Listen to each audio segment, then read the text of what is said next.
पत्रकार रोहित सरदाना के निधन पर रवीश कुमार जी ने लिखा है कि आज तक के एंकर रोहित सरदाना के निधन की खबर से स्तब्ध हूँ।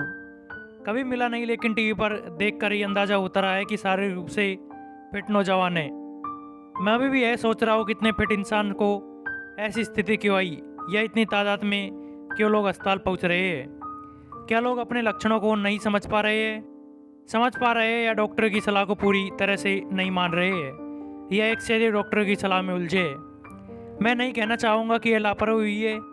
यह सवाल मैं केवल रोहित के लिए भी नहीं कह रहा हूँ। हमें ध्यान रखना चाहिए कि बात सिर्फ दिल्ली की नहीं हो रही है, जिलों और कस्बों की हो रही है। मैं लगातार इस सवाल से जूझ रहा हूँ कि घरेलू स्तर पर इलाज में क्या कमी रह रही है, जिसके कारण इतनी बड़ी संख्या में लोग अस्पताल जा रहे हैं। कई जगह से डॉक्टर के द्वारा बनाए व्हाट्सएप फॉरवर्ड आ जा रहे हैं, जिनमें कई दवाओं के नाम होते हैं। उसके बाद मरीज और डॉक्टरों के बीच संवाद रहता है या नहीं। मैं डॉक्टर नहीं हूँ, लेकिन कोविड से गुजरते हुए जो खुद अनुभव किया है, उनसे लगता है कि मरीज और डॉक्टरों के बीच संवाद की कमी है।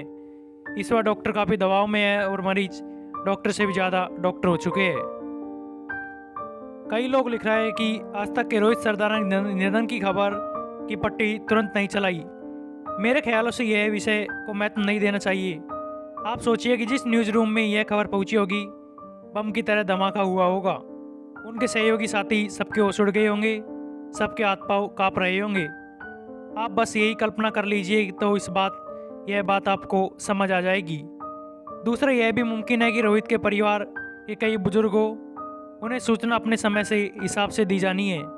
अगर आप उसे न्यूज़ चैनल के जरिए ब्रेक कर देंगे तो उसके परिवार पर क्या गुजरेगी।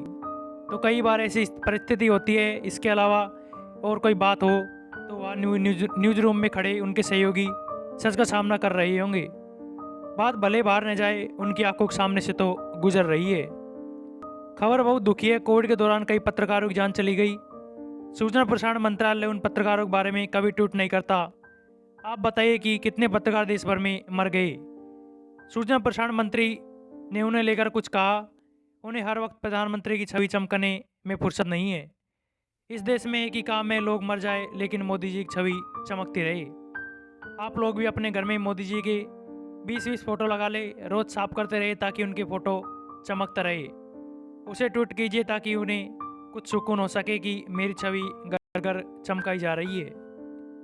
उन्होंने आगे लिखा है कि आम लोगों की भी जान चली गई है। प्रभावशाली लोगों को अस्पताल नहीं मिला है, ऑक्सीजन नहीं मिला है, वेंटिलेटर बेड नहीं मिला है। आप माने या ना माने, इस सरकार ने सबको फंसा दिया है।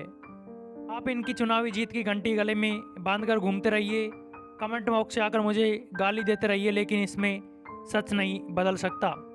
लिखने पर केस दर्ज कर देने और पुलिस भेज देने की नौबत इसलिए आ रही है कि यह सच भयावह रूप ले चुका है। जो लोग इस तरह की कार्रवाई के साथ है, वो इंसानियत के साथ नहीं है। इस देश को झूठ से बचाइए, खुद को झूठ से बचाइए। जब तक आप झूठ से बाहर नहीं आएंगे, लोगों की जान नहीं बच पाएंगे। अब देर से भी देर हो चुकी है। धर्म हमेशा राजनीति का सत्यानाश कर देगा, उससे भी राजनीतिक समाज का भी। ऐसे राजनीतिक धार्मिक समाज में तर्क और तथ्य को समझने की क्षमता समाप्त हो जाती है। इसलिए व्हाट्सएप ग्रुप में रिश्तेदार अब भी सरकार का बचाव कर रहे हैं, जबकि उन्हें सवाल करना चाहिए था। अगर वे समर्थक होकर दबाव बनाते तो सरकार कुछ करने के लिए मजबूर होती। अब भी सरकार की तरफ से फोटोबाजी हो रही है। अगर उससे किसी की जान बच जाती तो मुझे बता दीजिए। जान नहीं बची, आंकड़ों को छिपा लीजिए, मत छिपाइए, मत छपने दीजिए। बहुत बहादुरी काम है, बधाई। आप सबको डरा देते हैं और हम सब आपसे डर जाते हैं। कितनी खूबसूरती अच्छी सरकार है। घर घर लोगों की जान चली गई है, वो जानते हैं कि अब कौन और कैसे मरा है। रोहित सरदाना को श्रद्धांजलि। उनके परिवार के बारे में मैं सोच रहा हूँ कैसे उभरेगा इस हादसे, और ऐसे हादसे से भला कौन उभर पाता है।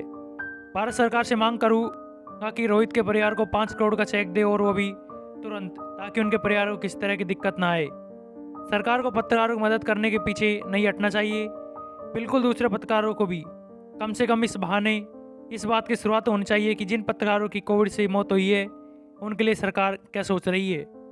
आज तक हमें रोहित के सहयोगियों को इस दुखद खबर को सहने की ताकत मिले।